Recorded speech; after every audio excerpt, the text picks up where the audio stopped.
Okay, I think I'm going to get started, and we have some logistical stuff so people can join while we are doing that. Good morning, everyone, and welcome to our 9th training workshop on preparation, adoption, and submittals of the urban water management plans and water shortage contingency plans. I'm Maureen Kelman, Senior Facilitator with Sac State Consensus and Collaboration Programs, and with my colleague Danica DeBow supporting the DWR team throughout these training workshops. So as we get started, I just want to remind everyone remote meetings, we were just talking this morning, as we're getting comfortable with it, there are still glitches and challenges, so please be patient.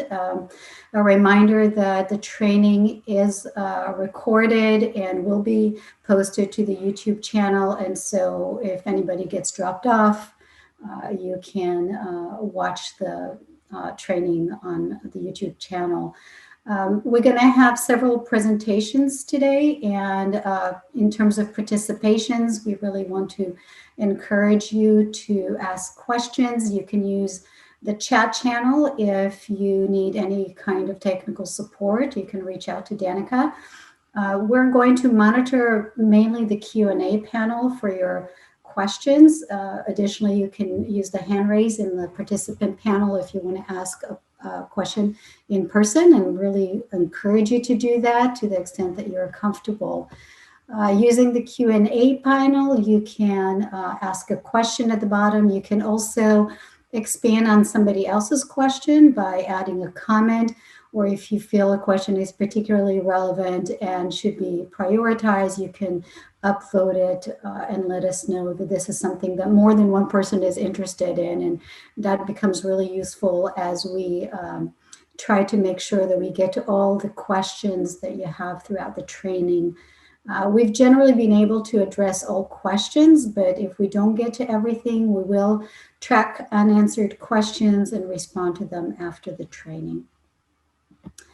Our agenda today, we're going to start with just an overview and the focus of the training, and hear from Julia Ekstrom, who's the Senior Environmental Scientist Supervisor at DWR's Water Use Efficiency Branch.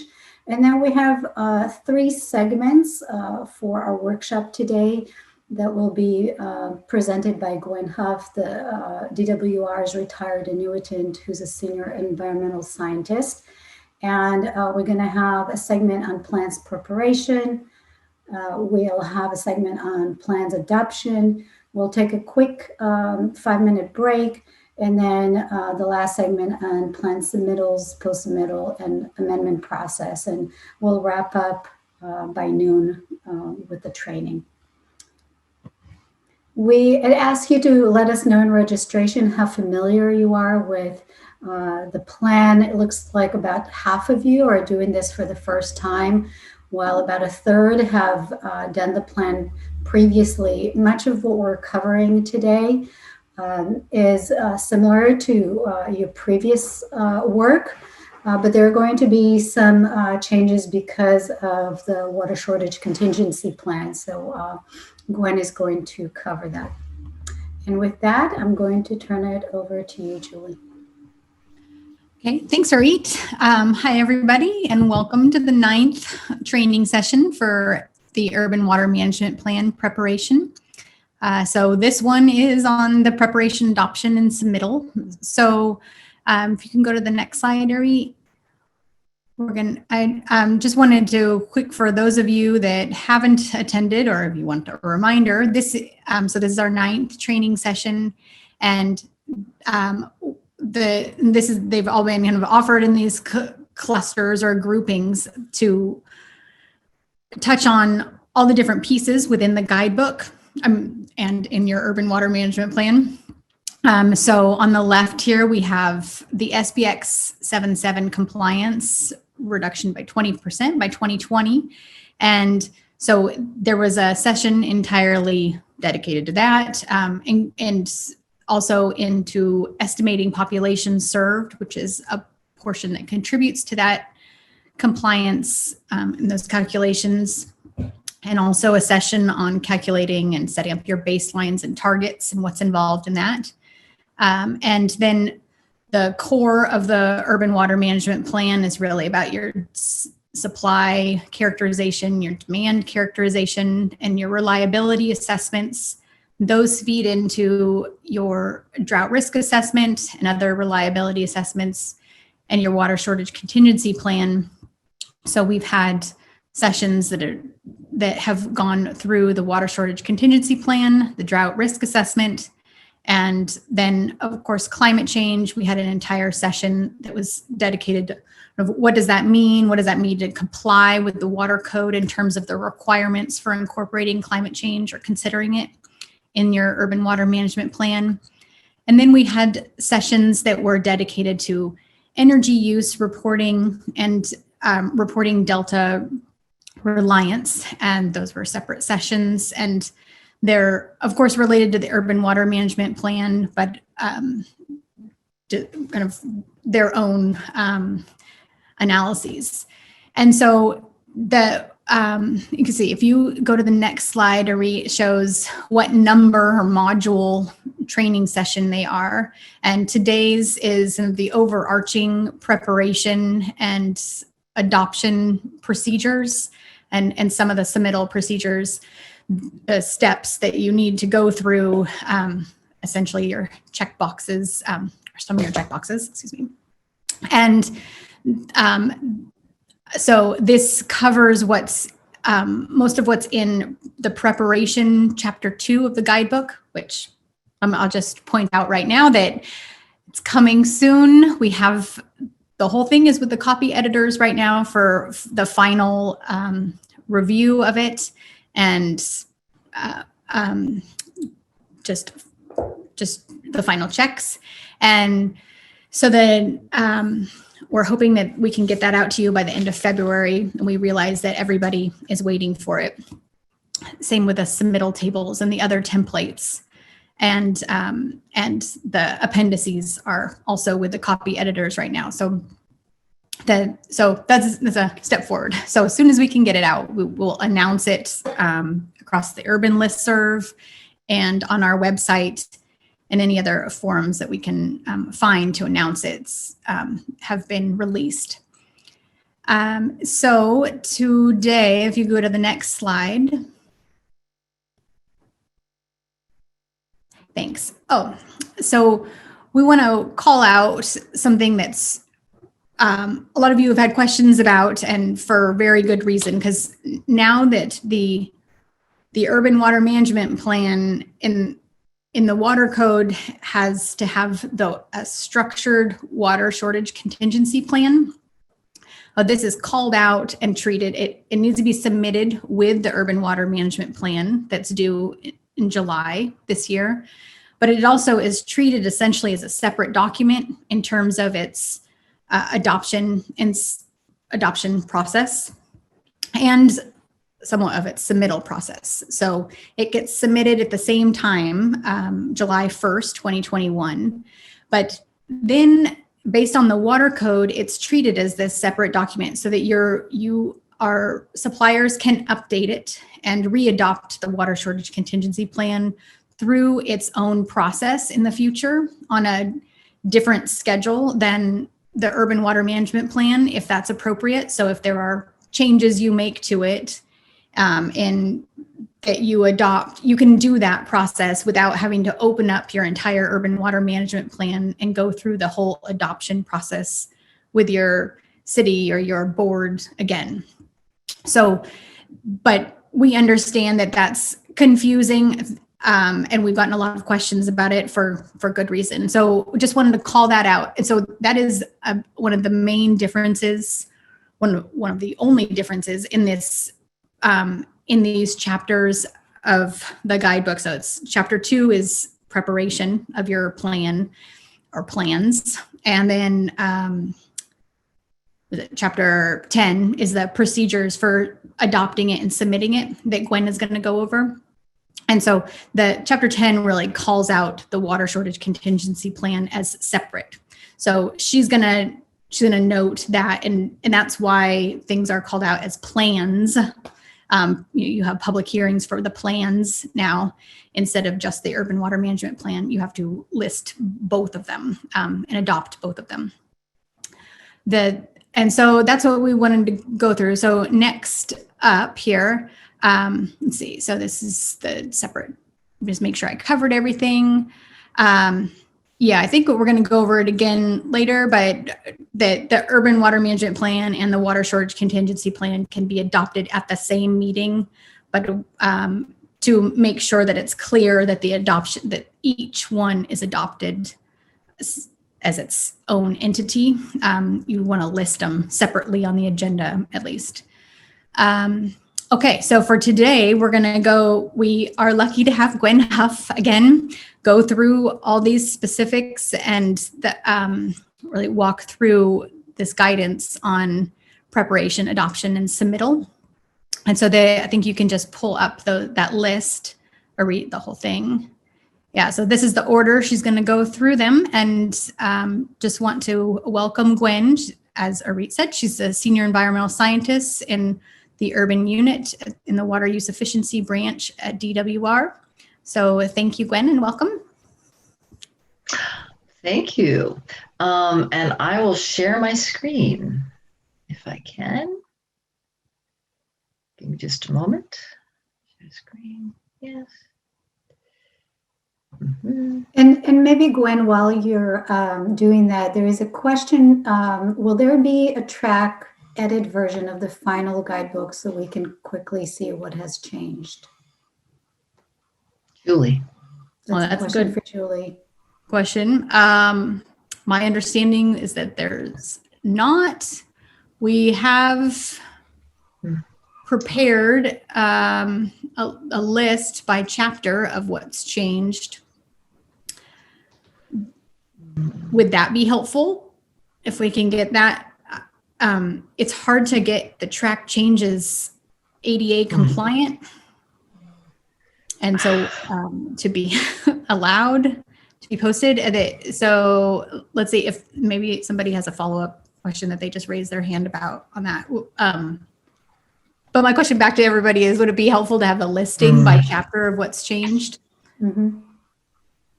Yeah, and I see a respond that it would be helpful for people to be able to make that comparison quickly and see where the changes are. Okay. Orit, I'm going to ask you to share your screen because I'm having the problem of the wrong screen is sharing and I can't move it to the correct screen. So could I ask you to share your screen? Yes, yeah. Let me do that.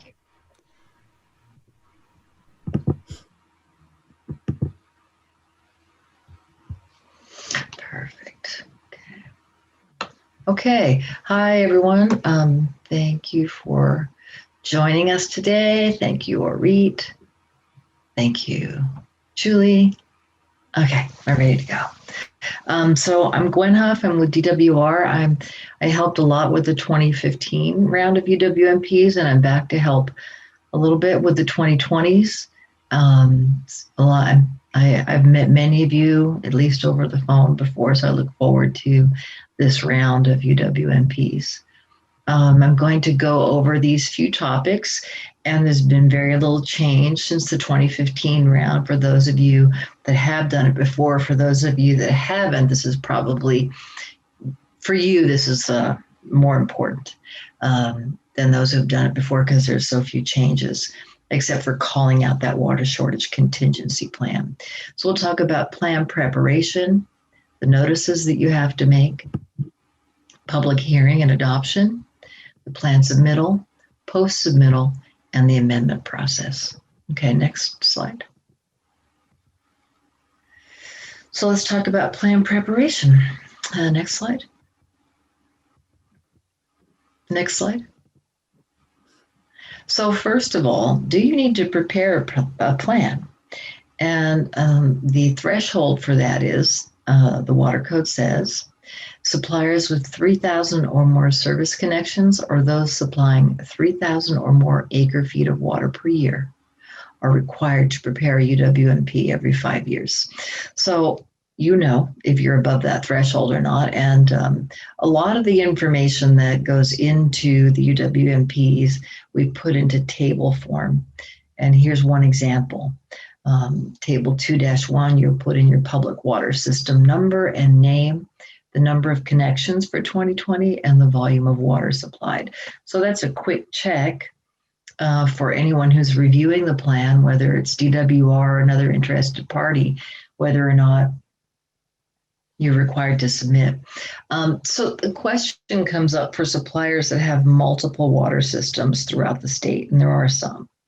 And they say, well, do we have to do one for each system?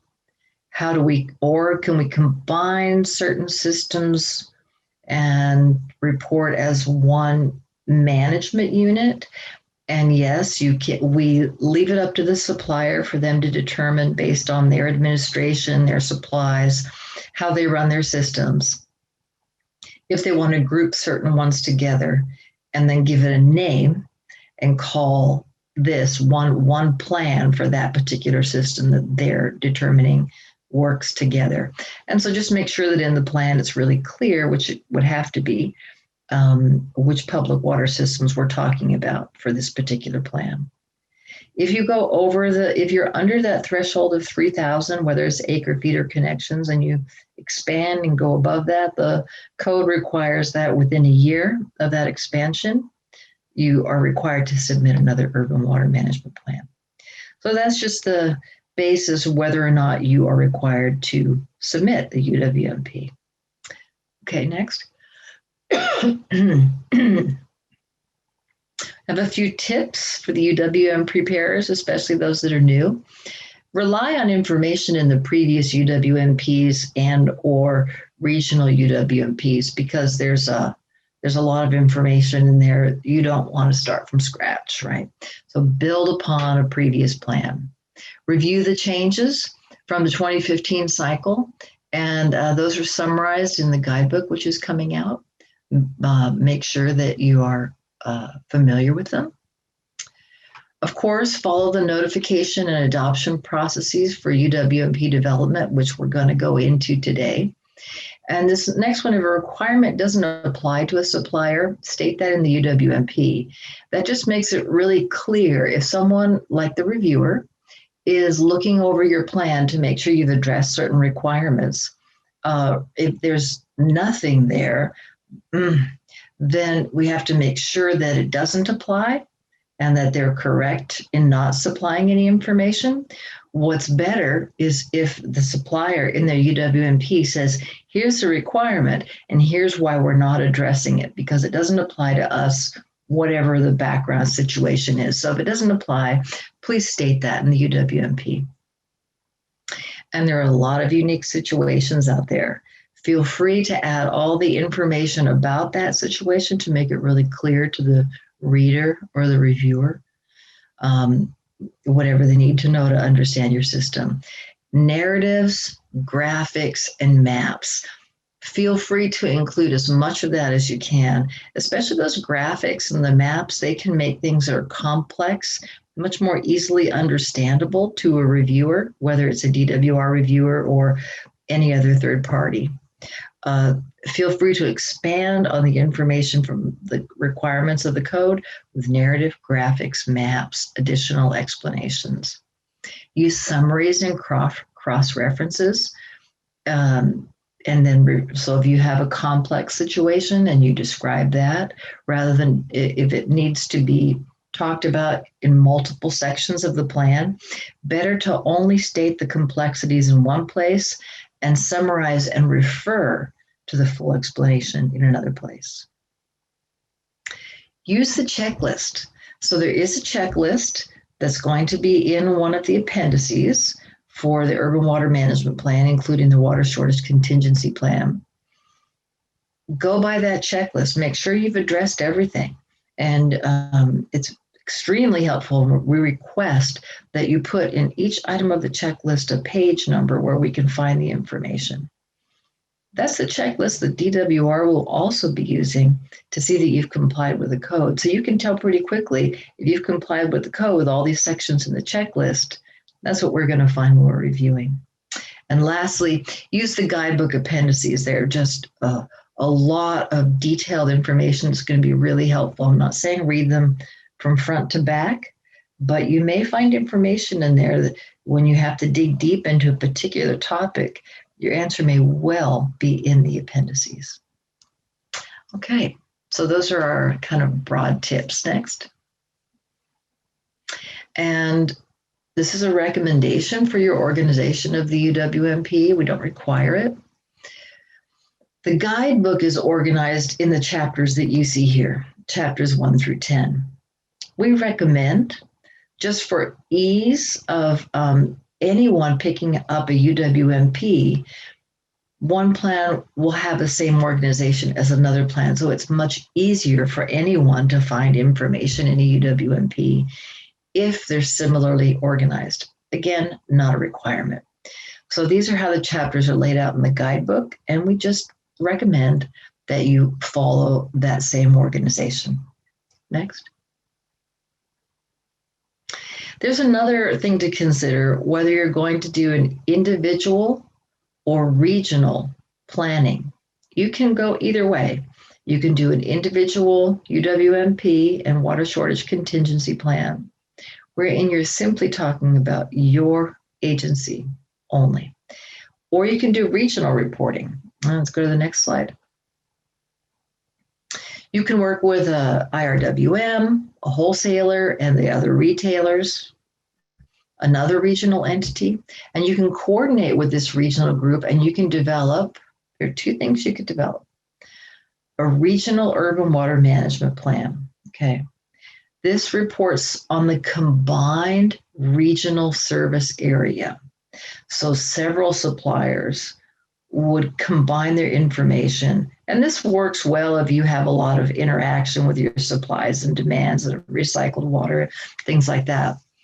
And it has to address all the requirements of the water code. Therein, there's a lot of individual supplier information that goes into the regional urban water management plan, but it's one document.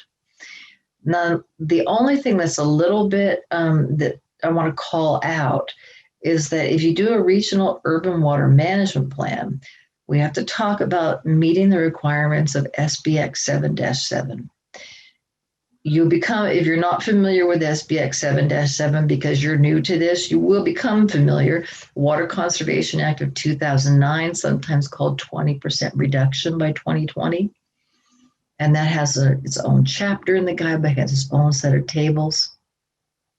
So if you do a regional urban water management plan, you can address the Sbx requirements by either submitting individual information for each supplier within the regional urban water management plan, or each supplier, each retail supplier that's in the RUWMP, they can combine information and create a regional alliance. Next slide. So the regional alliance only addresses Sbx 7-7. And we have forms for that, regional alliance forms. So if you're going to do the regional alliance for Sbx 7-7 requirements, that can go into the regional urban water management plan, or it can be standalone. It's a little bit confusing. I hope that's clear. And it shouldn't be new to anyone who's familiar with this from before. We'll see if there are any questions on that.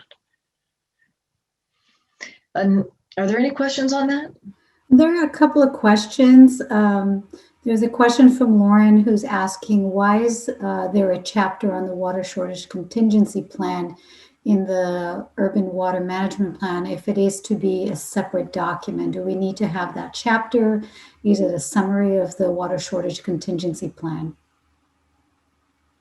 Julie, do you want to talk about that? Sure. Yeah.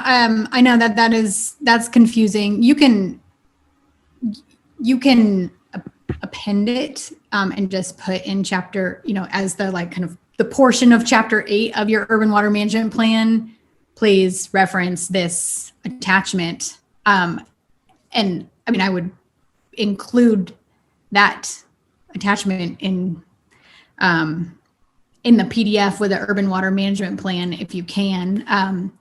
It's up to you on how you want to do that. The way that we kept the order based on the requests of several suppliers in the work group last year, that we kept the order of the tables and the numbering as close as we possibly could. I think it's almost exactly the same numbering as the 2015 urban water management plan.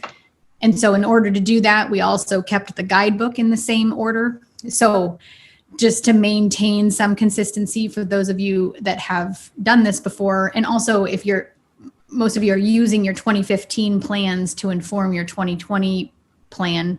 So it helps with that organizational consistency. So that's why it seems a little bit out of whack. So you could include it as chapter 8, or you can just mention it as chapter 8. But again, it's, the organization of the urban water management plan. This is just our recommendation to you because it's not established. The structure of your plan isn't established in law. So it's just what we recommend to make it easier to communicate about all pieces and for us to review it faster and to be consistent with your past plans. So what do you think, Gwen? Does that help? Yeah. Okay. Thanks, Julia. We have one more question. Should we include lay description only in the first chapter, or does it need to be in the other chapters as well? I'll try that and just say that you definitely have to have a lay description in the UWMP. If you just put it in the first chapter, that addresses the code. If you put it in all chapters, that's better for the reader. But the code doesn't specify that it has to be in all the chapters. Okay, thank you.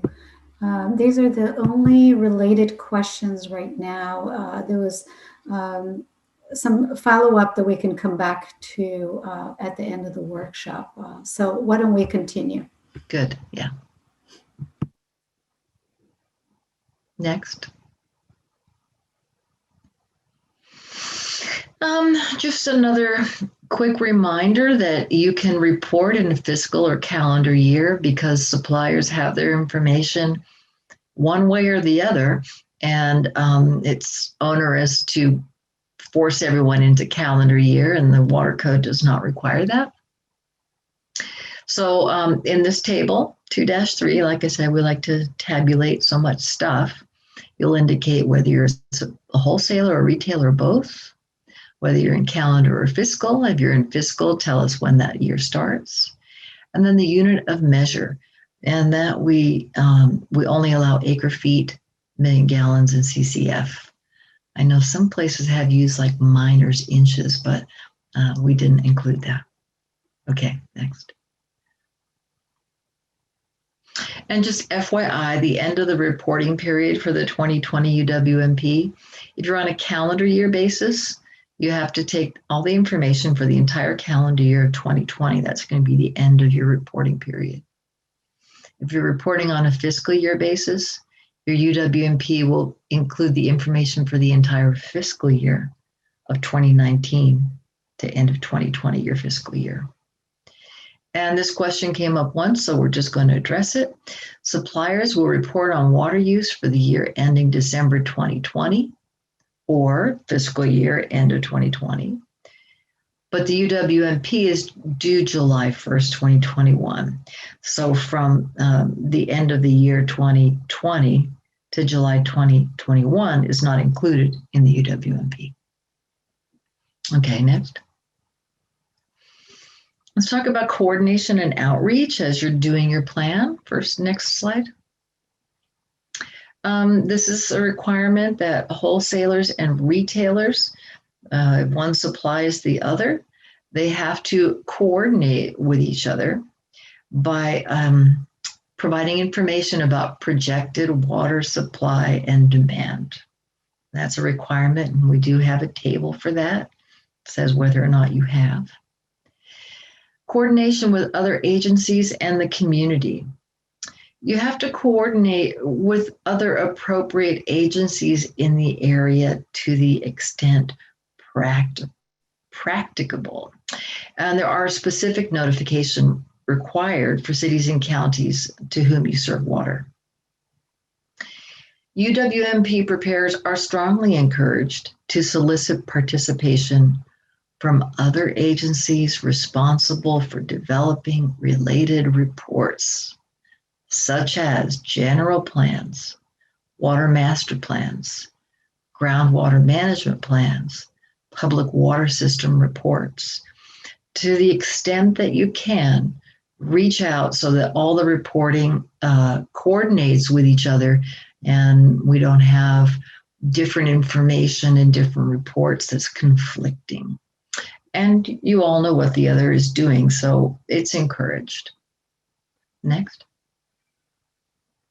And in the water code, this is specifically called out, shall encourage the active involvement of diverse, go back please, of diverse social, cultural, and economic elements of the population prior to and during the preparation of the plan and the water shortage contingency plan. So you can make notices to all of your customers through the city council and encourage input from all these diverse elements of the community. This will help you later on. You want to do this before you get to your public hearing when your plan is done, and then maybe you find out there's some resistance. So if you think there's going to be resistance in the community, better to reach out beforehand than be blindsided at the adoption hearing. Next. Okay, so that's all we have to say about the preparation of the plan. Now let's say you've got your plan done and you're ready to take it for adoption. Well, first of all, let's talk about the notices that you have to do before you do the adoption. Next. Here are the notices. Next. 1, you have a 60-day notice of intent to update the UWMP. This goes to all the cities and counties, and we're going to talk about these in a little more detail. Cities and counties to whom you serve water. Next. Then you have the notice of public hearing for the UWMP and the water shortage contingency plan. And you notice cities, counties, and general public. Next. The 60-day notice to cities and counties. You're noticing them that you're going to be reviewing the UWMP and considering amendments to the plan. This notice must be sent at least 60 days prior to the public hearing. Now, right now, you may not know the exact date of your public hearing. Next slide. Well, we know that the submittal date is July 1st. So let's just theoretically say sometime in May or June, you're going to have your public hearing and adoption. So 60 days before that public hearing, next slide, you've got to send out this notice. Next slide. Okay, it is at least 60 days prior to the hearing, okay? You may not know the date of your public hearing yet. Why don't you go ahead and send that 60-day notice out right away? Because all it's saying, you're not saying the date of the public hearing because you might not know that yet. You're just putting these cities and counties on notice that you are updating the UWMP and water shortage contingency plan. Now, then that takes care of that requirement. And then when you know the date of your public hearing, you send out this next notice that we're going to talk about. But it gets this requirement out of the way, and you will have done it in time if you send this out as soon as possible, okay? Okay, next slide. Now, once you know the date of your public hearing, we have some other notices. And FYI, of course, the public hearing provides the opportunity for the public to give input to the plan. We recommend, and the code requires, that you reach out to get input before the hearing, but at a minimum, you have this public hearing. Next slide. So you must hold a public hearing for the UWMP and water shortage contingency plan prior to adoption, and these may be held at the same meeting.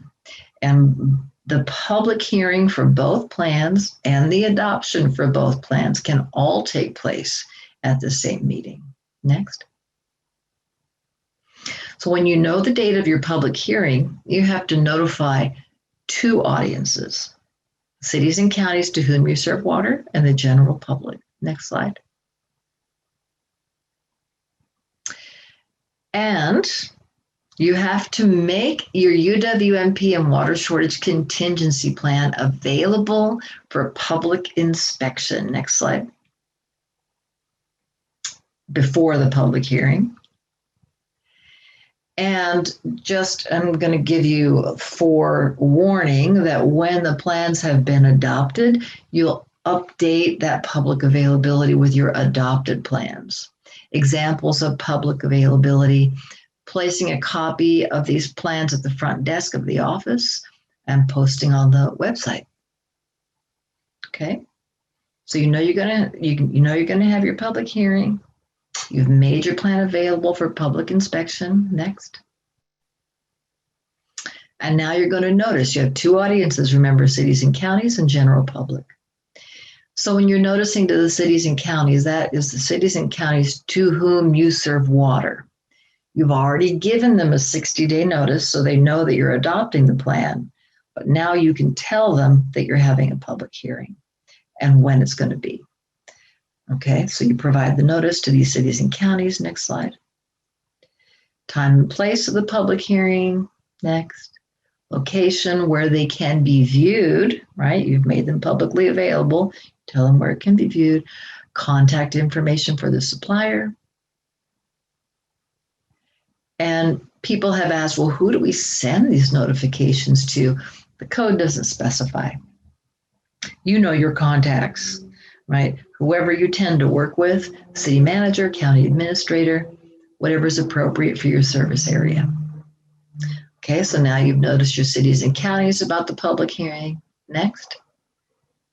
Now you have to note, and if you're serving a substantial number of non-English speaking people, provide notice in other languages as needed. Okay, next. That's more appropriate actually for general public. We have a table for this. For cities and counties, just to let you know, table 10-1, there's a city name. Did you give them a 60-day notice? Did you give them a notice of public hearing? Right, just for the cities and counties, we have a table for that. Next. Then you have to notify the public. And this is antiquated, but it is the code. You must put it in the local newspaper for 2 successive weeks, at least 2 times, with at least 5 days between the dates, with the time and the place of the hearing and the location where the plan's available for public inspection. Next. So if your public hearing is on May 31st, next slide, then these 2 weeks beforehand, you're going to have to put your notice in the newspaper. And that has to be at least 2 times, 5 days between publication. Next slide. So if you were to do those 2 days notification, you would meet your requirements for notifying the general public. Next. Just want to point out that these are minimum requirements because obviously most people aren't reading the newspaper these days. You are encouraged to expand the public notice beyond these requirements. Electronic communication of many kinds reaches a lot more people than the newspaper. And one day the code will be updated, but this is what the code requires right now, is a notice in the newspaper. Okay, next. Thanks, Okay. Gwen. So we have several questions that have to do with the format of the notice. You just talked about the public notice through the newspaper. There have been some questions asking about, let's see, I'm just kind of looking through it.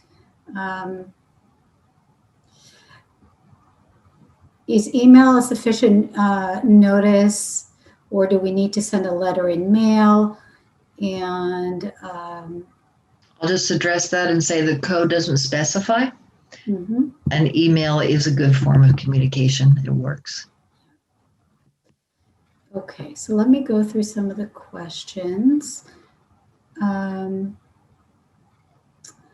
the 60-day notice for cities and counties be sent via email? Does it have to be an actual letter? So we just covered that. Yeah, the code does not specify how you send it. Do we need to call out the water shortage contingency plan in the 60-day notice? We already sent it out and only mentioned the Uwmp because there was some confusion, but wanted to get a clarification on that and maybe some thoughts on how to correct that. The 60-day notice does only apply to the UWMP. If you choose to include the water shortage contingency plan in that 60-day notice, no harm done. But if you've already sent it out and you've only talked about the UWMP, you've addressed the code. Okay, great. And is the public plan required to be physically available or can it be online? Currently, our libraries and public offices are not open. So even if there was a copy available, it would not be accessible. Yeah, the code doesn't require a physical copy. It just says it has to be made publicly available. So if you did it all online, that would meet the code. And as you say, most offices are closed now. Okay, so there are several questions about that. And can you clarify if the water shortage contingency plan is adopted in a separate hearing as the UWMP? Is the notice for the water shortage contingency plan required for cities and counties served, or is notice in local newspaper sufficient? What was that last part of the question? I'm not sure I got it. So there are two parts to it. First is if the water shortage contingency plan is adopted in a separate hearing as the urban water management plan, and regarding the notice of the water shortage contingency plan for cities and counties, is it required for cities and counties served, or is a notice in a local newspaper sufficient? So there are two audiences when you have a hearing. One is the cities and counties, and those you have to contact directly. And the notice in the newspaper is for the general public. So just in the newspaper is not enough. Another clarification, can the public hearing notice and public review notice be in the same letter notices and newspaper notices? Can that be done at the same time? The public hearing notice and the public review notice, I don't know what the public review notice is. I only know the public hearing notice. Okay, so maybe the person who asked that question can clarify the distinction of public review notice and we can come back to that. Let's see. What is a requirement? How far in advance the plan need to be available before the public hearing? The code doesn't specify. But you want to be reasonable, right? Always protecting yourself against legal challenges, and it wouldn't be reasonable to make it available an hour before the public hearing, but the code doesn't specify. Okay. All right. Yeah, I think that covers the questions. The main question that I think people ask in different ways is in terms of posting of the document and in terms of hard copy versus having it available on a website or online, and you covered that. So I think we can continue on. Okay. Good questions, everyone.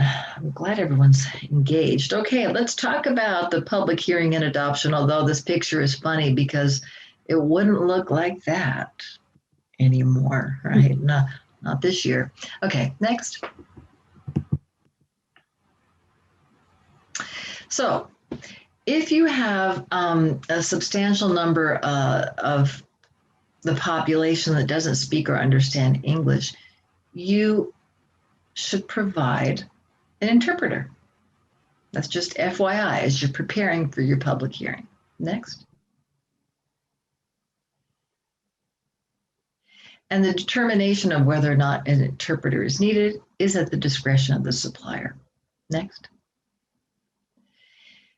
Just a little side note that ADA and accessibility requirements that are not provided in this water code, but are provided in other portions of codes may be applicable. Just calling it out. Okay, next. Prior to adopting the plan, this water supplier shall hold a public hearing on both the UWMP and the water shortage contingency plan. These can take place at the same meeting as the adoption hearing, okay? But the agenda must include the public hearing as an agenda item. And the public hearing must take place before the adoption portion so that the governing body has an opportunity to listen to the input, possibly modify based on input before adopting, right? It wouldn't make sense to adopt first and then listen to people maybe complain about what you've already done. Okay, next. In the water shortage, in the public hearing, there's also a requirement that you bring up and discuss the Sbx 7-7, that 20% by 2020. Okay, and you have to have at least one public hearing to accomplish these items. Now, you may have done some of this in 2015, but maybe not. Allow community input, that's your public hearing, on your implementation plan. So you probably did that in 2015 because here we are in 2020, you're not implementing anymore, you're just complying. Consider the economic impacts of complying with Sbx 7-7 and discuss the method that you use for determining your target. Okay, so you have to have at least one public hearing on these items. You may have done it in 2015, but you may be updating things in 2020, so you will have to discuss that in the public hearing. Shall provide information on your, so call this out in your public hearing. You're going to provide information on your baseline values, your water use targets, and compliance with Sbx 7-7. Okay, next. Here's an example of the agenda and what that might look like. And I've called out in items D and E. First, you're having the public hearing on the Urban Water Management Plan and the Water Shortage Contingency Plan and presenting on compliance with Sbx 7-7. And then you're having an adoption of the UWMP and Water Shortage Contingency Plan. So that's an example of how you could set up the agenda. We recommend that you include the agenda with your submittal with your UWMP. Next. So you've heard it all, heard all the public hearing, had your presentations, and you are ready to adopt. After the hearings, the plan shall be adopted as prepared or modified. So you must formally adopt the plan, right? You can't just, as a consultant or a staff or an agency, you can't simply write it up and submit it. No, it must be formally adopted. And yes, please please include the adoption resolution, whether as an attachment or a web address where we can find it online. Next. Congratulations, you got your plan adopted. And now I think next we're ready for a break.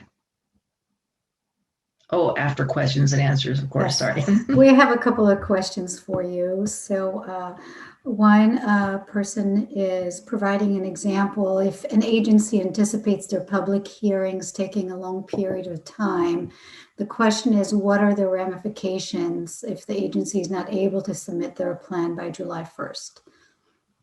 Oh, if you're late.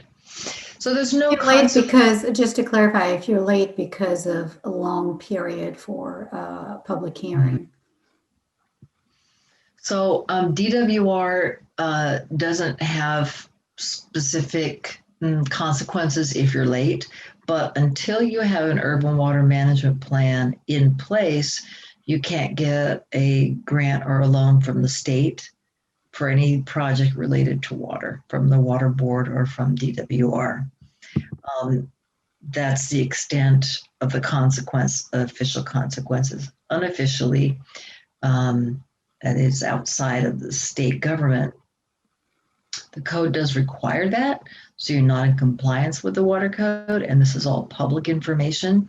So the extent that you feel comfortable with a public document that doesn't meet the water code, although you have given it your best effort, that's a question for you and your legal advisors, right? And that's outside of the realm of DWR or the state of California. That might be something that if you have interested third parties could be a concern. So yeah, that's all the consequences from DWR, just the eligibility for grants or loans. Question regarding the translation requirement. What would constitute a large percentage of non-English speakers? Yeah, the code doesn't specify, but I can tell you there is that second sort of comfort language, which is it's up to the supplier's discretion to determine whether or not that's necessary. There's no number, no percentage given in code. And isn't that for all public meetings? This isn't unique it's not from the water code, it's the government code. So it stands of, whatever your procedures are for other public hearings and public meetings it's the same requirement. Thanks, Julie. Yeah. Thanks. And so I'm sure the people that are holding these public meetings are familiar with these requirements. And a clarification, Sbx 7-7 is not required for wholesale agency. That's correct. That's very correct. Thank you for bringing that up. Yep. All right. These are, let's see, these are the questions that we have. And I think we're ready for a quick stretch break. So why don't we do that? And we'll start up again in 5 minutes. So right before 11. Thank you. Thanks, Gwen. Thanks, everyone. Here we go. Congratulations on having gotten through the adoption process, right? Once you get to that point, to celebrate safely. Then you have to submit the plan. Let's talk about plan submittal. Next slide.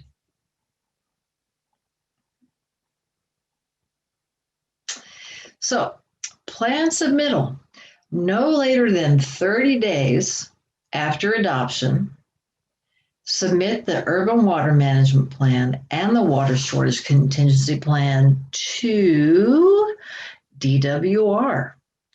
So that's by July 1st, 2021. Next. Submit to the California State Library. Next. Submit to cities and counties within which the supplier provides water. We'll talk about each of these. Next. Submittal to DWR.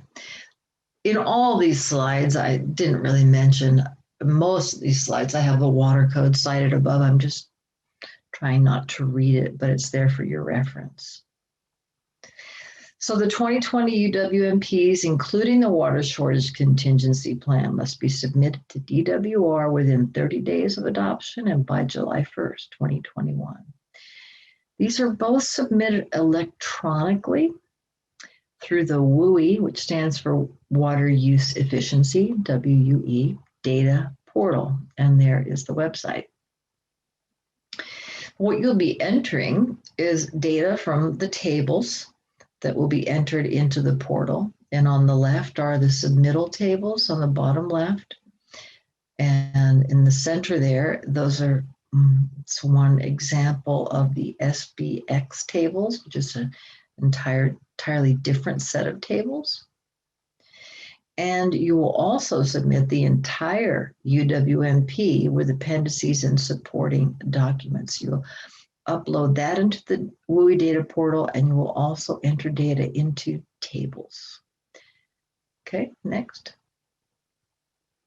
And this is what the WUI data portal looks like. There's the link to it on the top left.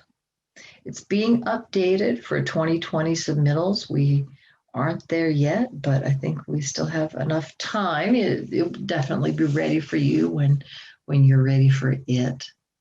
And we'll announce many formats when this is ready. And we are also going to have our last training session that I know of. You can correct me if I'm wrong, Julie, is going to be on entering information into the WUI data portal. We'll walk you through the steps of that. You can see there are several things in WUI data categories, right? There's the Model Water Efficient Landscape Ordinance, there's urban water management plans. There are also ag water management plans, which doesn't show on the screen. But of course, what we're interested in here is the urban water management plans. And you can see on that left bar under the heading of urban water management plans, what's currently available. And this is a public portal. There is on the top right a sign-in feature when you are going to add information for a particular supplier, but the general public can go here without signing in, and they're going to get all the information that's been submitted to us. You can look up by individual urban water management plan for 2015. You can look at compiled data across the state for particular topics. Same for 2010, 2005. Next. And I'll just point out that in the urban water management plan section, there's a button called resources. And all the submittal tables are going to be there, and the Sbx tables and other resources. Julie, do you want to say more about what resources might be available there? Sure. There's also going to be the drought risk assessment tool, the optional planning tool that Julie and Young went through in our second Uwmp training session. So walking through that in December is also in the YouTube playlist if anybody's interested in that. So we'll have that. There are two of them. One is for your information to be included together. The other one is separated out, potable and non-potable, because that was requested.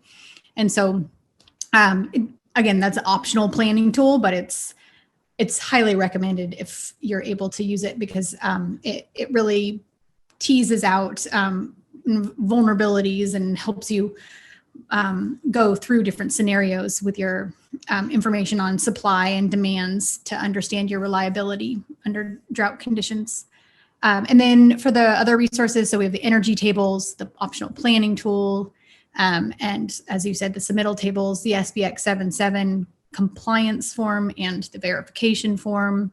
And we'll also, we'll just post the guidebook and the appendices there too, but they will of course be listed on our website also. I think that's all I can think of right now, but there were also the method 4 tables that go along with Sbx 77 and some of those other resources, right, Gwen? Oh yeah, the Sbx tables, and I just want to call this out. This is a change from 2015. The Sbx tables, so it was many tables in one workbook called the Sbx 7-7 verification form, where you calculate all your baselines and targets. Well, now we have a new form for 2020, which is only about the Sbx compliance. So if you aren't recalculating anything from your baselines and targets, you're relying on what you've already submitted. You don't have to do that again, right? You only have to do the compliance form. And there are tables for a target method. Number 4 has its own specific tables. Regional alliances have specific tables. All those tables are going to be in that resources tab. And Julie, was I right that the last training that we have is on this portal? That's right, number 10. It's going to round it out. Yep. Oh, it's a nice round number. Yeah. So we'll have the date for that once the WUI data portal is done. So they've started making changes to it now. You can't see yet until they've completed the changes. Okay. Thank you, Julie. Next slide, please. Okay, so within 30 days, you have to submit to DWR, and you also have to submit to the California State Library. Again, it's an antiquated thing, but you shall submit a CD or a hard copy. And there is the address. This is, you don't have to memorize this or write this down. It's in the guidebook. But just FYI, this is the way it is submitted. And Julie double checked that, in fact, that's right. It's a CD or a hard copy. So keep that in mind. Next. And then those cities and counties to whom you serve water, you have to provide them a copy of the adopted Urban Water Management Plan and Water Shortage Contingency Plan. Next. So I want to point out, this is a funny, water code isn't always perfect. And there's another section in water code that I want to bring to your attention in case you come across it and you say, wait a minute, what about this? For the section of water supply reliability assessments, there's a separate call out that you have to supply that portion to the cities or counties no later than 30 days after you've submitted, 60 days after you submitted the Urban Water Management Plan. The water supply reliability assessments it's the 20-year supply demand comparison and a drought risk assessment. Those are part of your Urban Water Management Plan. Hard to say why the code calls them out as a separate sharing with the cities and counties, but it does. Next slide. If you comply with this first portion, that you're going to give them the entire Urban Water Management Plan and Water Shortage Contingency Plan, you have addressed 10635. So just to call that out, if you get nervous that, what is this talking about? It's duplicative, and just get that 30-day copy of the entire plan, the Water Shortage Contingency and the UWMP to the cities and counties within 30 days. Okay, next. If it's applicable to you, notify the Public Utilities Commission. And you submit your UWMP and Water Shortage Contingency Plan to them after adoption as part of your general rate case filing. This does not apply to all agencies, but if it does, the next time that you do your general rate case filing, you're going to include a copy of your plan, your urban water and water shortage contingency. Next. Are there any questions on submitting your urban water management plan and water shortage contingency plans? Yes, so we have a couple of different questions. Here's one, let me see.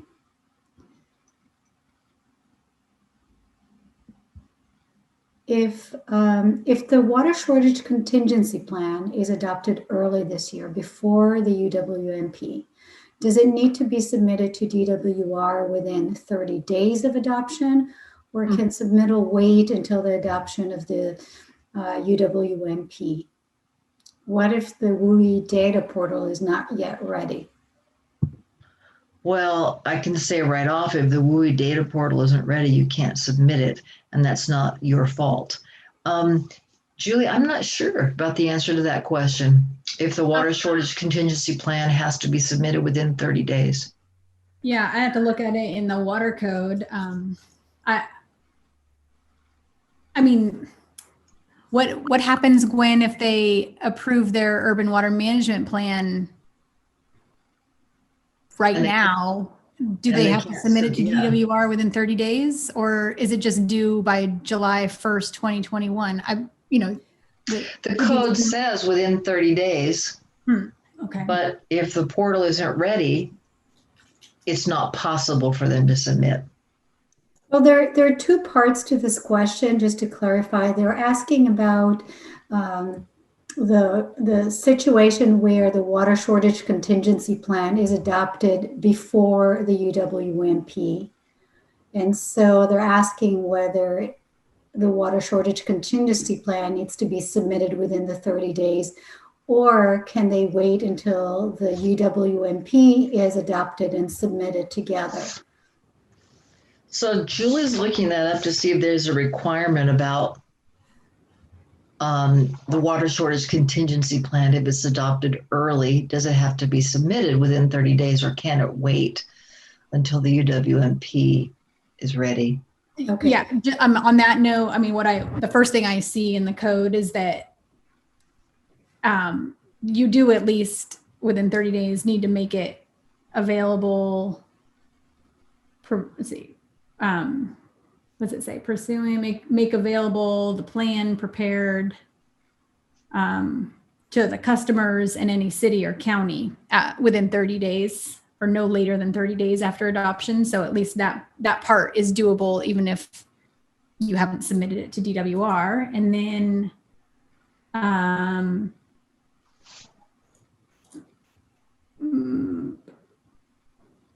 yeah, it puts us in a pickle, DWR, or puts pressure on us if, we're doing the best we can. But if you've got your plan already adopted, you can't submit it to us yet. And I don't think you can, I don't think in WUI data, you can go in and submittal through WUI data. You can enter data, but it's not considered submitted until it's complete. And we don't have a separate submittal for the water shortage contingency plan. It's just a portion of the urban water management plan there. There's no way to, let's say if you wanted to update your water shortage contingency plan, there's no way to update that separately in the UWMP unless you did an amendment. Because the submittal, you can put in data, but it's not submitted until you've got all the information in, and then it's submitted.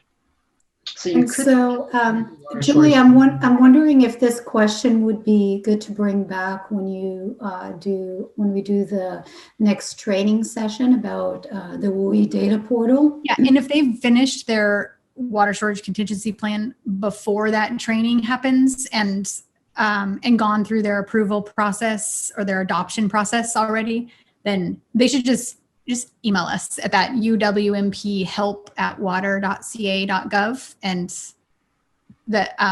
let us know. Maybe you'll be one of the first people to test out the WUI data portal or something. But then at least it flags it for us, and And then you've done your due diligence by contacting DWR and making an effort. Okay, so we'll keep that question open so you can come back. We can come back to it at the next training as well.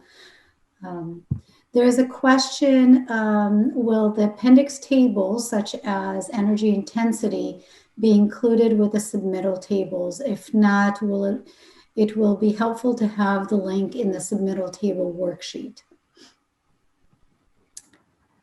The link in the submittal table worksheet. So we have the energy tables are going to be, they're in their own template because they have a lot of instructions associated with them, and they will not be submittal tables. So you will choose the one, was it O1A, O1B, or O1C, and fill that out with the readily obtainable information.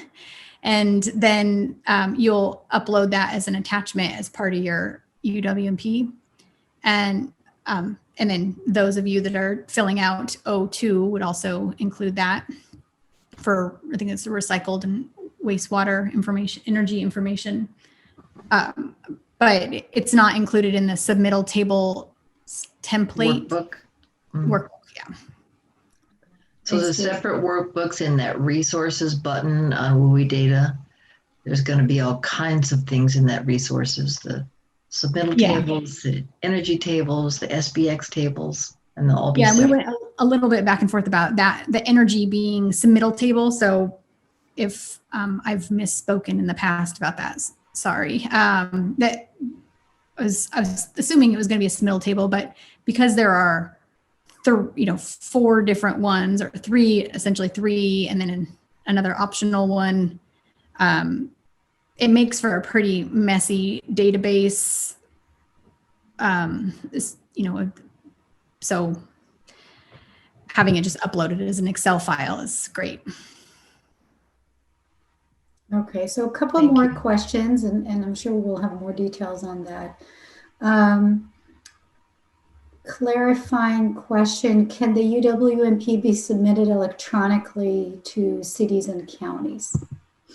Yes, there's no requirement that it's a hard copy or a CD or anything like that. However you choose to do it, the code doesn't specify the format. But you should make sure it's actually getting to them, since there's a lot of staff changes and emails change and things. Is there, and just following up a little bit more on that, on those things, is there any requirement to notify or provide copies of the UWMP to water agencies adjacent to your own? There's no code requirement for that, but always recommended, right, to coordinate with the local suppliers around you. Mm-hmm. Another question related to the WUI data portal. Do suppliers fill in tables 8.1, 8.2, and 8.3 directly in the WUI data portal, or do they download, fill out, and submit with the entire water shortage contingency plan? So you're going to do both. Those would be like the other tables for the other chapters. They're included in you include them in your narrative of your plan, but then you also enter the information in the form, for those tables through the WUI data portal. Okay. All of the Sbx tables and the submittal tables, you're going to enter that data in from your the templates where you've built your information. You're going to enter that manually into the WUI data portal. Okay, and we have another question. Does the adopted water shortage contingency plan need to include an agency's updated water shortage contingency plan ordinance or regulation? Or is the WSCP that is adopted just required to include all the components as described in the Act and guidebook, and then an agency would update their ordinance or regulation following the adoption of the water shortage contingency plan? Does an agency's updated water shortage contingency plan regulation or ordinance need to be included in the plan's submittal to DWR? I think that this is talked about in the water code specifically. Let's see.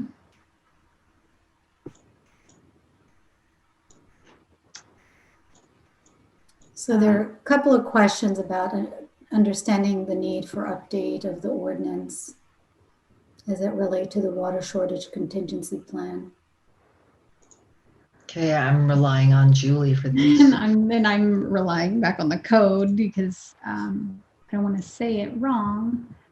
I think I'm going to have to. Didn't we have a workshop on water shortage contingency plans? Just can refer people to that as well.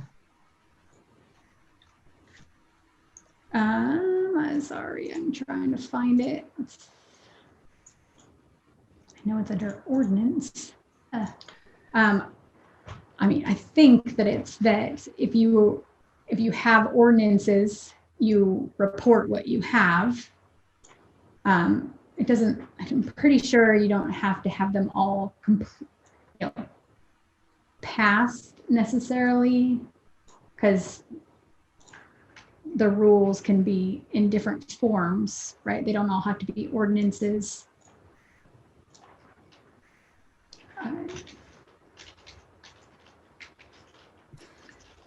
So maybe, Julie, I'll keep these questions with regard to the need to include and update ordinance or regulations open, and we'll let Gwen continue on, and we can come back to it. It'll give you time to Thanks.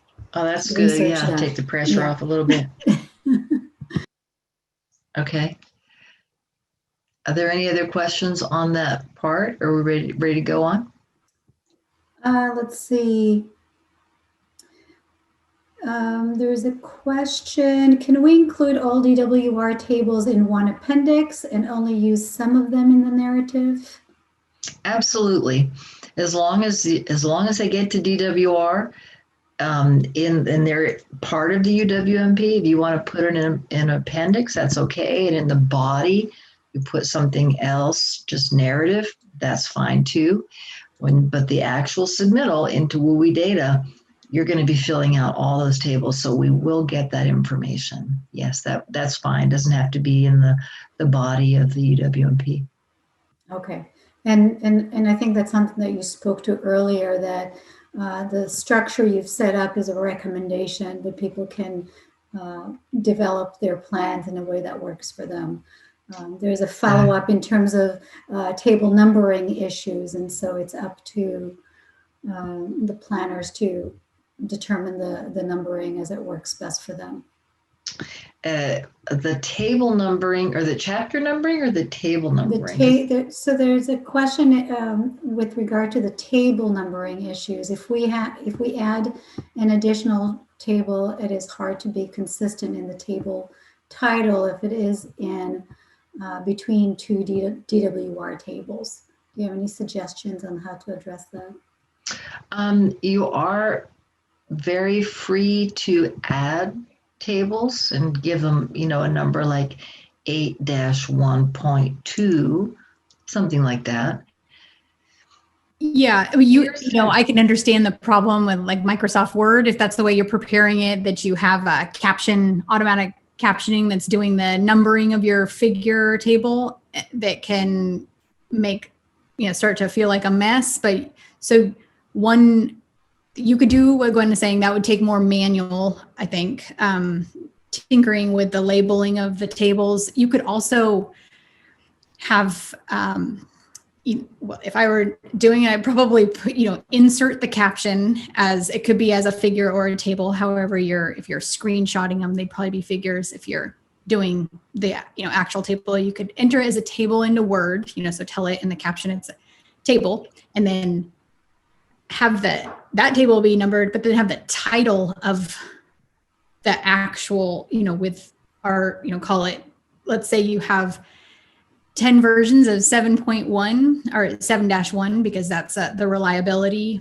assessment. And maybe you want to use a bunch of versions of that to show the layout, each source of water reliability. Instead of having the full bundle, you're going to submit just one of those 7-1 tables into the WUI data portal.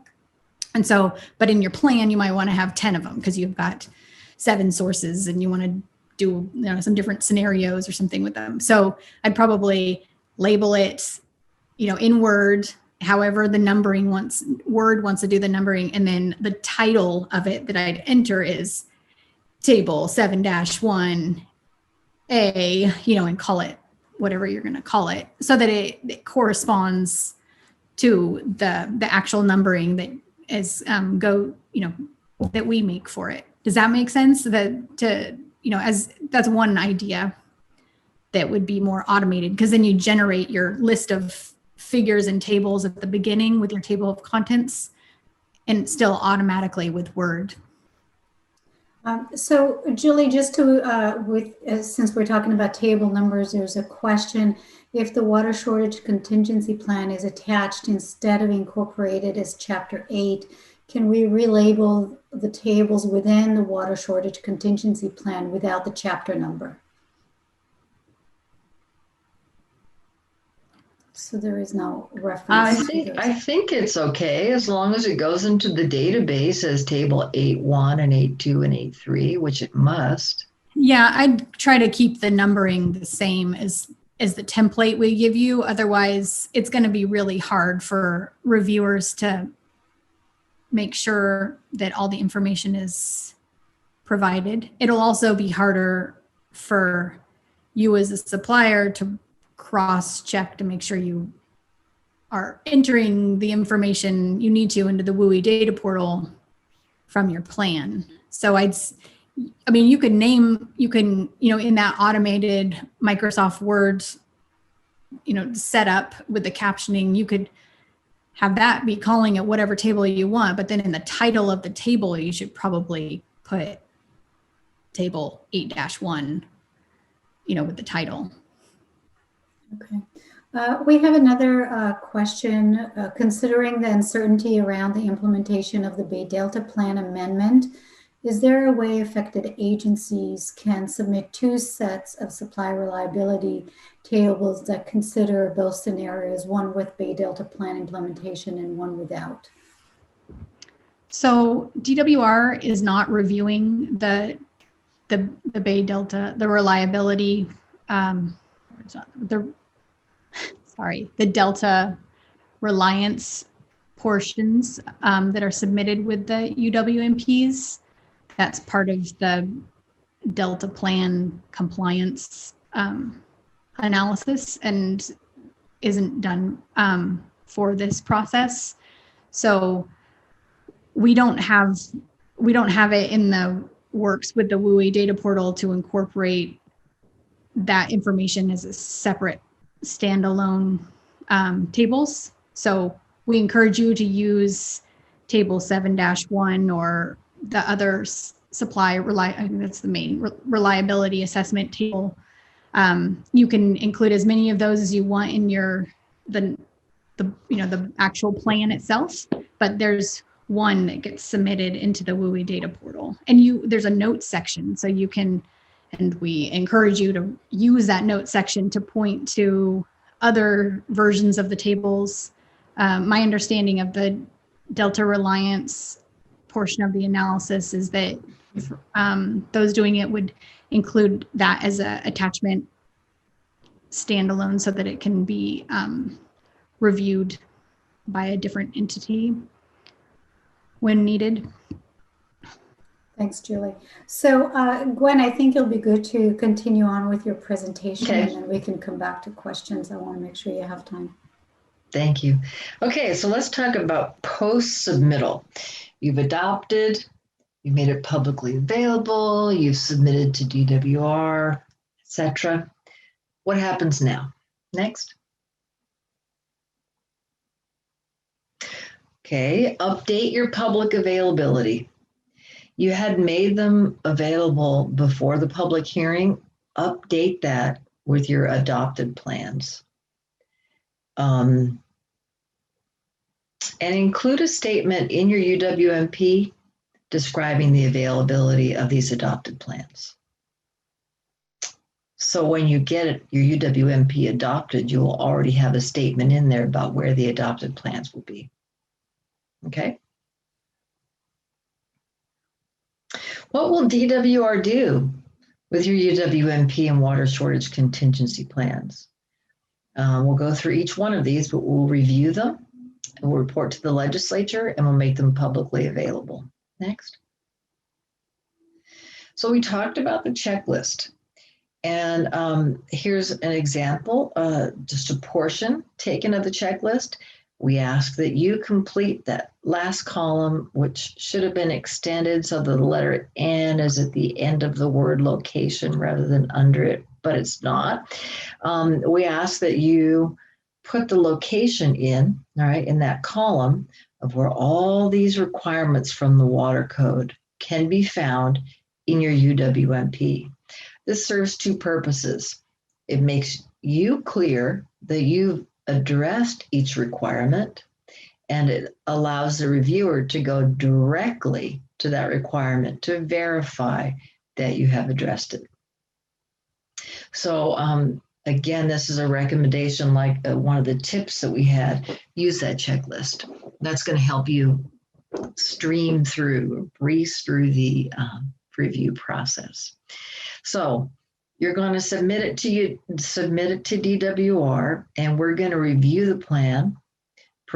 using the provided checklist to see whether or not you've addressed the code.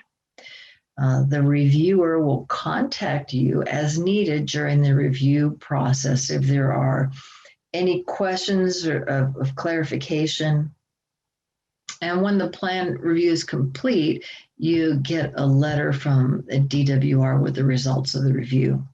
I will also say, we're going to talk a little bit later about the amendment process. So DWR is going to review for compliance with the code. And if there is a large issue that was not addressed that is required in the code, we're going to send you a letter, but we'll talk to you first on the phone so you're not surprised by it, saying we found this and it looks like it's going to require an amendment. Then you'll get a formal letter from us saying we need an amendment to address XYZ. I'm not going to go too much into amendments now because we'll talk about that in a minute. But so you submit it to DWR and DWR is going to do the review. And we'll go along that checklist and we'll send you a letter, and hopefully you won't have to do an amendment, but you might. Okay, next. We're also required to report to the legislature about the urban water management plans and the water shortage contingency plans. In our report, we're going to identify exemplary elements of both of those plans.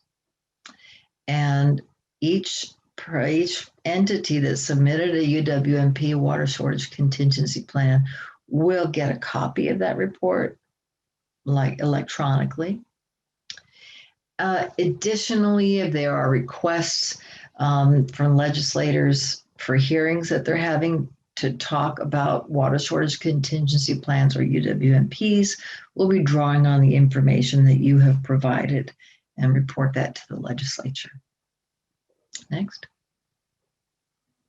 And lastly, DWR makes the plans available to the public on the WUI data portal that we talked about. So once again, on that top right is the sign-in function, and that's where you would enter data. But what you see right here requires no sign-in, and your plans will be publicly available.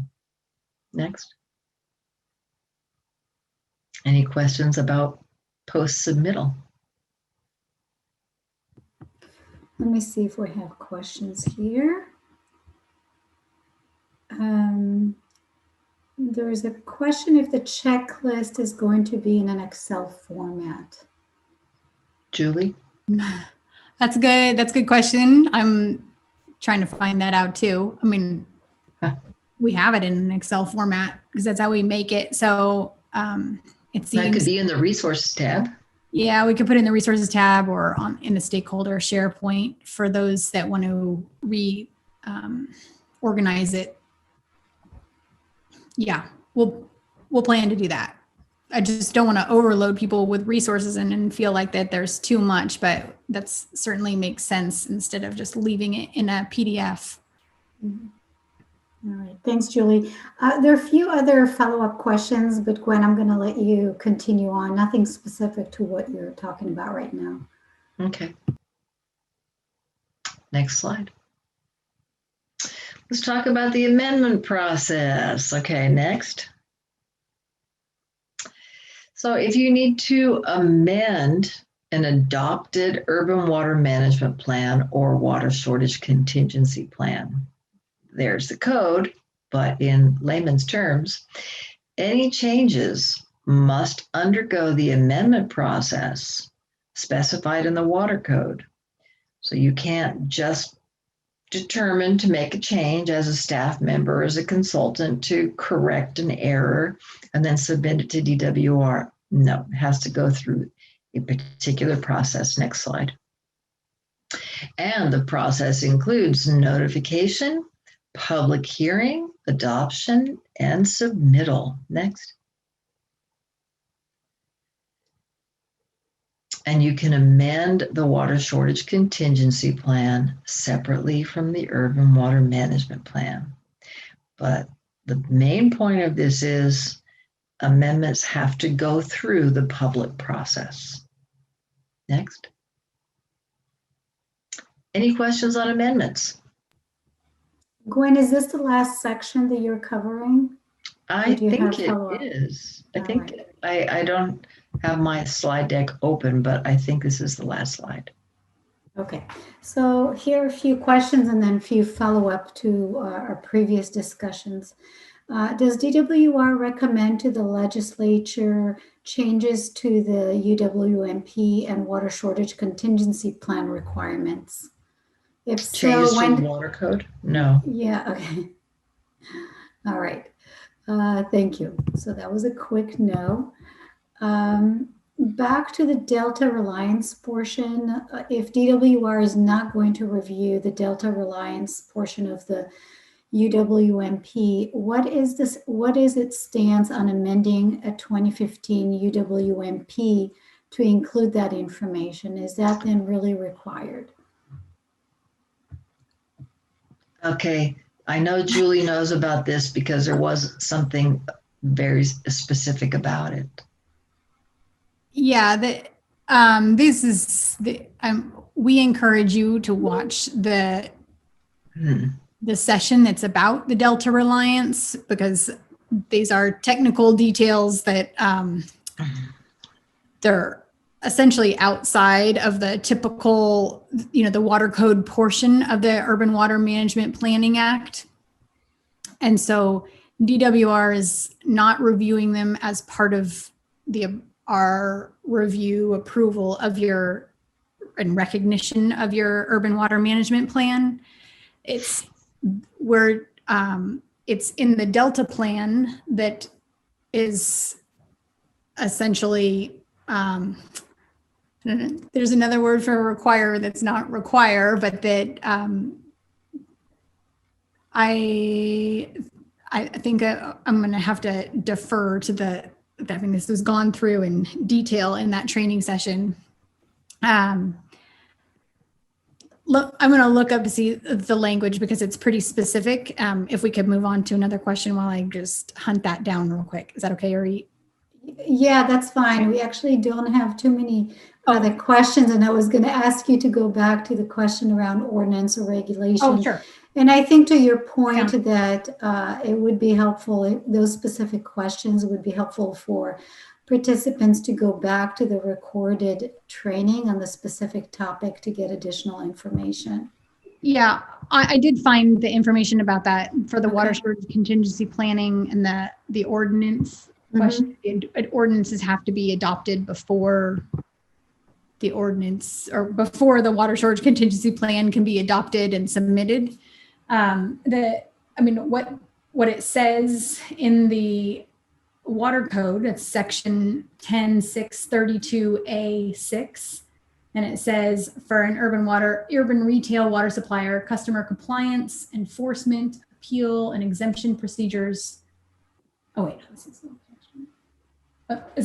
this is in section 8.7 in the guidebook, and it hasn't changed much at all since the public draft, but the legal authorities portion. So this is in water code section 10632A7. And I encourage you to look up that section of code, but it specifies that in the water shortage contingency plan, you need to include a description of the legal authorities that empower the urban water supplier to implement and enforce its shortage response actions. And that may include, but are not limited to, statutory authorities, ordinances, resolutions, and contract provisions. So this, you would include your planned actions, your planned ordinances if they aren't passed yet, or if there are ones that are passed, include those. So I think that gets at the person's question, if all ordinances have to be adopted by the time they write it. They don't. I think that section of the guidebook also goes on to say if you are seeking additional authority to go ahead and include that narrative. So that kind of addresses that too. Yeah, thanks. That's a good point. And then I also wanted to say one other thing about updating the water shortage contingency plan. If they're going to update it, are they required to submit it in between rounds of the urban water management plan? At the time of submittal of the urban water management plan, they have to submit their up-to-date water shortage contingency plan. They may update the water shortage contingency plan in between cycles of the UWMP. But I don't believe we have a mechanism for accepting updates of the water shortage contingency plan in between cycles. Or do we? You mean in the WUI data portal for how they are gonna, is that what you're? Yeah, I mean, that's how the Yeah, so it seems submittal like would go. we'll have to build that. Yeah. Sorry for having this internal discussion so publicly, but yeah. So Gwen, there's another question. So want to just confirm that the water shortage contingency plan also has to go through public process. That's a new requirement. And the question, what if there is an important change to the water shortage contingency plan, like implementing new demand actions during an extreme water shortage? Going through the public process can take some time.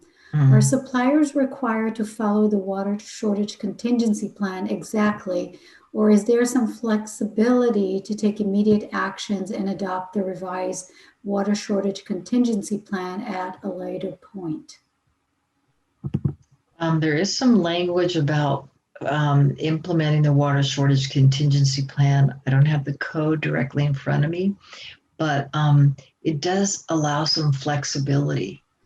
And I can't remember the language, but there is flexibility in that. And yeah, you might want to go to the workshop on water shortage contingency or look at the code. I'm sorry, I don't have it in front of me. But yeah, there is some flexibility on that. It's not a hard rule that you must follow what you have in place.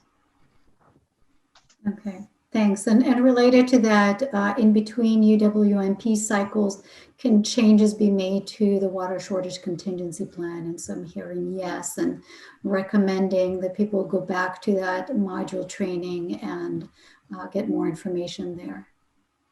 And just per the discussion I was having with Julie, we'll have to make sure that we have a method for submittal of an update to the water shortage contingency plan in WUI data. It may be simply an amendment process, and we do have a way to do that in WUI data. So you could submit the changes if you make any in between cycles. Okay, and Fetty just added a comment that section 10.632.2 state that you can take actions that are not in the water shortage contingency plan.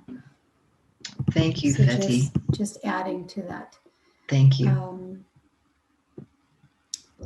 Okay, so I think we're gonna move forward.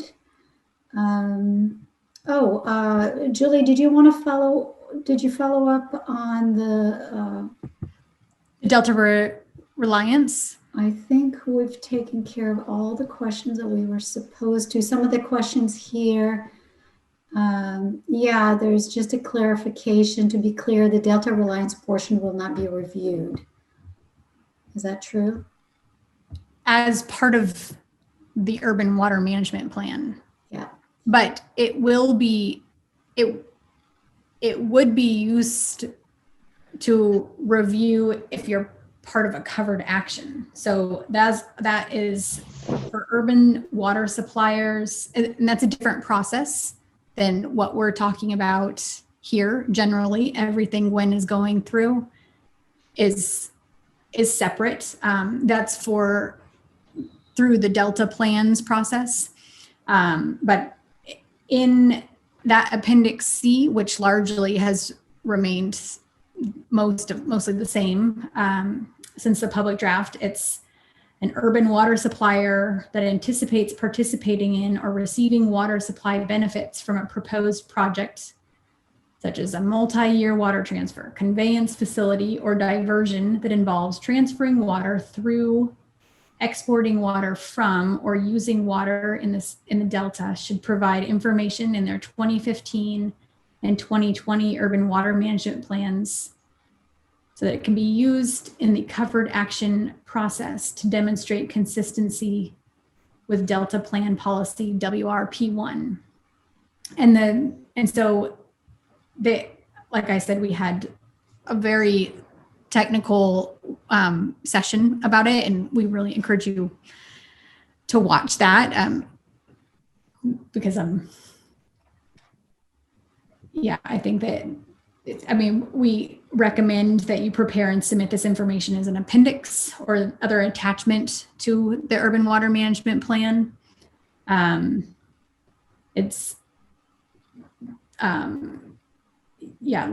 has a separate set of Excel workbook templates for it that are also gone through in detail in that training session. But this is part of the Delta Reform Act. And so it's a little bit different of a process than the typical urban water management plan process that Gwen's going through here. Mm-hmm. Okay. All right. And I think it is important to remind everyone about the different training modules where people can go and get some more specific information that are not covered in this specific training. So Julie, I think we're going to move forward and give you a chance to just talk about what's coming up next, and just a reminder about where we're at in terms of posting things. People wanted to know when this webinar will be available, so you can speak to that. Sure. The recording of this webinar will be available by next week. And we'll post it on the same YouTube site. We have a playlist dedicated to all these urban water management plan training sessions. And so you're welcome and encouraged to go see the other ones that you haven't already checked out. The slides for them are all available. And right after this, I'll post the slides to the stakeholder SharePoint site. If you don't already have access to that, Danica here has posted that in the chat what the link is. But if you don't have access to that yet, please contact James Campagna at WUE, which is WUE at water.ca.gov email address, and request access to that SharePoint site that contains the agendas of each of these and the PDF of all the slide decks for each of the training sessions. So you can access those, separate from the YouTube recording. And like we said earlier, so the next final training session will be how to use the WUE data portal to enter your information. And that will be late March or April, probably April. Let's see, what else do we have that I'm forgetting? Anybody? I think that's great. If you can just remind people if they have specific questions about their work, that they need any help, there is also a help email that people can use. Yeah, and so we're answering those the best we can. So we have some we haven't been able to get back to yet for the longer questions, or that require more looking up in the law and that are very technical, because our number one priority right now is trying to get the guidebook out, so I don't want to lose sight of that, the bigger priority. But we are receiving your emails, and getting to them the best we can. And that email address is uwmp@water.ca.gov, probably in the chat if it's not already.